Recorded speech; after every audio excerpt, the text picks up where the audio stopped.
I went there in the summer just to go and have a day there to see if I liked it. And, you know, he has a chat with you and says, you're fine to ride. I see you're fine to ride. Would you like a job? And I said, I'd love a job. And he said, well, I've got, you know, one or two amateurs, you know, who will be above you in the pecking order. But you're welcome to come along and give it a go. And if your father can provide you with 10 horses to ride, that even better. And I said, oh, well, that's definitely not going to happen. So I'm just going to have to work up the hard way. And I turned up in the beginning of September that year. David Bass started the week before me. So we started at a similar sort of time. And you must have been confident of going forward quickly then. Well, no, he was really accomplished because he had so many point-to-point rides under his belt, and he was going to be the, you know, next conditional. And you know, I was very much down at the bottom of the pecking order, and it was just a case of getting my head down. And you know, you had Corky Brown there teaching you things and making sure you oiled your horse's feet every night and mucked out and picked your horse's feet out. I remember Corky chasing me around the yard once because I forgot to pick my horse's feet out, and the last thing you wanted was Corky on your case. That was a nightmare situation.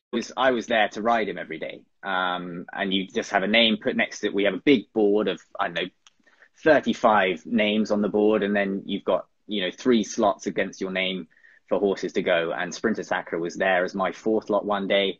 I got on him when he turned up. I think it was in November of 2009, I suppose. And away we went. And then his name was stuck to my name ever since then, you know. And, you know, it was a great story, really. But of course, you weren't riding him all that time. Barry Geraghty was on Sprinter Sacre a lot. How hard was it to be the work rider and watching someone else ride the horse in races that obviously you wanted to be riding him in? Well, I suppose at that stage, I wasn't ready to be riding on the track on a horse like that. You know, I was nowhere near. It was so far out of my thought process that it wasn't there. I was just concentrating on, you know, what maiden I was going to be riding at Lark Hill on Sunday rather than Sprinter Sacre in a whatever. I think the only time that we were all a bit worried was when Sprinter had his first chase at Doncaster, and watching David Bass fire him down to the last. Well, that was quite a sight. Yeah. When did you start to feel that Nicky was gaining confidence in you as a jockey? It was definitely a slow burn. It was a slow process. You know, I was very fortunate. He put horses out for me to ride. You know, he gave me my first winner over jumps on Barber's Shop. So to do that for the Queen, that was very special in Hunter Chases. And then I rode him in the Fox Hunters. But it was, and Shishkin probably hasn't got the experience of undulating tracks. Well, he definitely doesn't. Everything's been done on flat tracks, and it slightly found us out, you know, in a field like that. And round there is just nothing is given easily. And, you know, we had a step at it, and he was lucky to find a foot and stand up. And then you're on the back foot, and then you're trying to ease your way back in and trying to get him to travel. And it was going down the back. I was in serious trouble. I mean, as normal human beings, when these kind of things happens, you know, we kind of swear to oneself and say various words. I mean, as a jockey, are you just at this point of the race saying to yourself, what the hell is going on here? Like, how much more can go wrong? Well, when things start to go wrong, all you can do is think, right, things are going wrong. How do I get myself out of this mess? And that is what you're doing. And then you're going up the hill at the top there, and you're trying to, you know, fill them up, because you know that you're going to run downhill, and then you're going to have enough if you're going to save anything.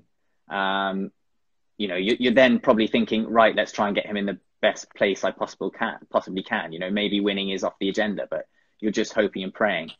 And then coming down the hill, you're just having to sit and wait and just be patient and bide your time. And I think it just shows what a great horse he potentially could be, in that he managed to find gears and the stamina and the will to win coming up that hill. So your get out clause appeared at the top of the hill to move to the outside, to try and give him presumably just some daylight for a little while where he wouldn't get exactly, to give him a bit of a breather, and just to give him a bit of, get him out of all the when you're coming down that hill and it's not happening for you, it is like being a bouncy ball in a tumble dryer. That's what it feels like. You've got nowhere to go and it's just madness. So my aim was to get him out of there, get him back on an even keel, try and fill him up and try and get him to, sweeten up and come onto the bridle and see if I've got something. And then the horse fell in front of us and you've had to switch back in, and we were lucky to not be brought down. Well, that's the key. I mean, the plan seems like a very sensible one until, of course, Asterion Forlange, who's owned by the same people as Shishkin, decides to act like a kamikaze horse in the closing stages. And obviously there was the fall of 2 out, Asterion Forlange is taking the field across. You're switching around, basically still playing dodgeball, just trying to find some sort of gap. Meanwhile, Davy Russell is coming there on the absolute smash like this, absolutely cruising. Tell us, when you're upsides Russell in that situation, because we talked about David Bass earlier when he won on the Aura for Kim Bailey, and I remember Russell coming there, I think, on Galvin, again on the snap, didn't find much. With Russell, when he comes there like that at the end of a race, is there as a fellow jockey a feeling of he can't be that good? That horse cannot be going as well as Davy looks as though he's going. I don't know if I was even thinking like that. I was more thinking about my horse concentrating on getting a flyer at the last and seeing where we were going and getting onto his girths and giving him a run for his money. But look, Davy Russell's, one of the best. And he's an incredibly tough jockey to get past. And, it was bad luck for him, but I think it just shows Shishkin has got it all, really. It appeared calm on the run. And in fact, you could almost argue you were quite easy on Shishkin, quite close home sort of thing. I probably was. I felt that he was giving just as much for me hands and heels as he was for me giving him a couple. And a couple of more wouldn't have made any difference. And I think, as jockeys going forward, we have a responsibility to be mindful of that. And if a horse is giving everything, then more often than not, if you put your stick down, sometimes they give you a bit more, particularly with mares. I always feel that mares prefer it, to be cajoled along rather than to have the odd flick. I think sometimes if you put the stick down, sometimes they'll then just reach out a bit more and try a bit harder for you, particularly the good mares. Ooh, yeah. First of all, just tell us the feeling as you cross the line. You're closing all the way to the line. What does that feel like? Obviously, you know what it feels like to win a Gold Cup. What's it feel like to narrowly lose a Gold Cup? It's tough. It's not easy and it hurts. But, once you walk back down and you sort of compose yourself, you realise that, there's a lot worse things going on in the world. And you have to realise that that's racing and, these things happen. And that was only his 6th start over fences. So maybe there'll be better things to come next year. In almost every analysis program I watched after, I don't know how many of those you watched, but I watched a few. The general feeling seemed to be that if there'd been a stronger gallop, Santini would have won the Gold Cup. But my counter argument to that, which wasn't really put by anyone, was that off a stronger gallop last year, Album Photo was more impressive himself. So while it might have helped you, my theory is that it might have also meant that Album Photo ran better than he did as well. What do you make of it? Quite possibly. It's very rare that you see a sort of blanket finish in a Gold Cup, isn't it? And we are all there or thereabouts.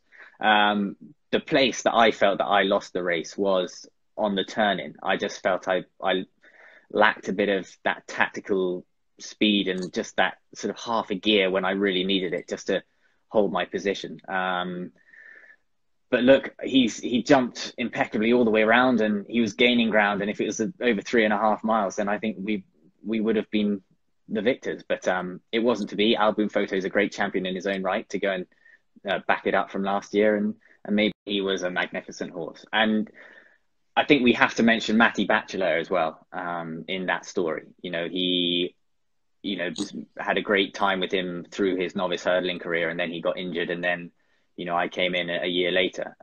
So I was very fortunate that the owners decided to stick with me I was still a conditioner at that time. But he was a fantastic horse, and you have to remember with the Bradstocks, they have a small selection of horses, and each horse is treated like a person would be. You know, they are looked after incredibly well, and they all have their stable names, and you know they're known as people there.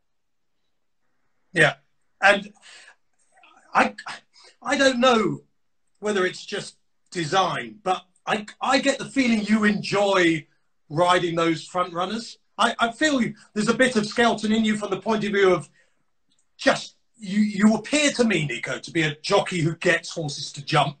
You know, McCoy sometimes just forced horses over obstacles. You seem to just like that free-flowing Conagry style. I got the feeling anyway you enjoyed riding him, but maybe you would say anyone would enjoy riding a horse like that. Exactly. I mean, the Bradstocks get their horses jumping so incredibly well. You rarely see a Bradstock horse fall.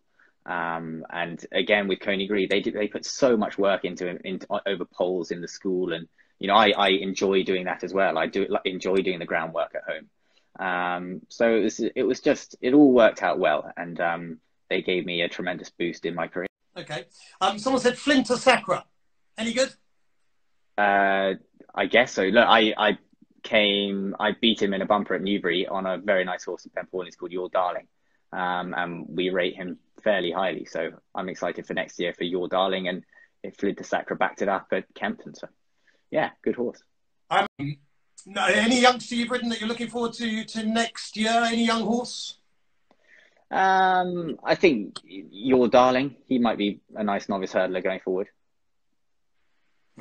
Okay. Bright forecast over fences. I know they're Ben Pauling horses, but you know, there's plenty of Nickies everyone knows. So I thought bright forecast is the white with the blue.